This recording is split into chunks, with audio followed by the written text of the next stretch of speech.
उधर महाराष्ट्र के सोलापुर में शिवसेना उद्धव ठाकरे गुट के कुछ कार्यकर्ताओं पर आरोप लगा कि उन्होंने कर्नाटक की एक सरकारी बस को रोककर उसके ड्राइवर के साथ बदसलूकी की। आरोप लगाया गया कि पहले ड्राइवर को बस से उतारा गया, फिर जबरदस्ती उन्हें माला पहनाई गई। कर्नाटक की उस बस पर जय महाराष्ट्र लिखा दिखा। ऐसा इसलिए हुआ क्योंकि कुछ रोज पहले कर्नाटक के बेलगावी में कर्नाटक राज्य परिवहन निगम की एक बस के कंडक्टर की पिटाई कर दी गई थी। आरोप लगाया गया कि उन्होंने एक यात्री को कन्नड़ भाषा सीखने पर जोर देने के लिए कहा था। उसी को लेकर कुछ लोगों ने उनकी पिटाई कर दी। इसके बाद एक मराठी बस कंडक्टर के साथ कर्नाटक के चित्रदुर्ग में बदसलूकी की गई, आरोप लगा। और उसी के विरोध में महाराष्ट्र के सोलापुर में शिवसेना उद्धव ठाकरे गुट के कुछ कार्यकर्ता सड़कों पर उतर आए। उन लोगों ने कर्नाटक की एक बस को रोक लिया, बस के ड्राइवर को जबरदस्ती नीचे उतार दिया। इसके बाद बस के आगे जय महाराष्ट्र लिख दिया। इस दौरान उन लोगों ने वहां नारेबाजी शुरू कर दी।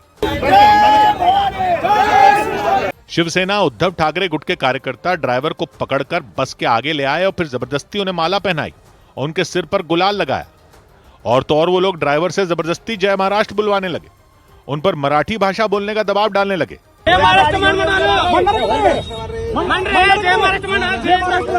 काफी देर तक बीच सड़क पर हंगामा होता रहा, जिससे वहां जैम जैसे हालात बन गए। कर्नाटक और महाराष्ट्र के बीच भाषा को लेकर झगड़ा कुछ रोज पहले शुरू हुआ था। जानकारी के मुताबिक कर्नाटक के बेलगावी में कर्नाटक राज्य परिवहन निगम की एक बस के कंडक्टर ने एक यात्री को कन्नड़ भाषा सीखने की सलाह दे दी थी। आरोप लगाया गया कि उसके बाद बस कंडक्टर के साथ मारपीट की गई थी और उसी घटना के बाद झगड़ा बढ़ता चला गया। कर्नाटक राज्य परिवहन निगम की बस के कंडक्टर पर हमले के बाद कन्नड़ समुदाय के लोग भड़क गए। जवाब में उन लोगों ने कर्नाटक के चित्रदुर्ग में बेंगलुरु से मुंबई जा रही महाराष्ट्र राज्य सड़क परिवहन की एक बस पर हमला कर दिया।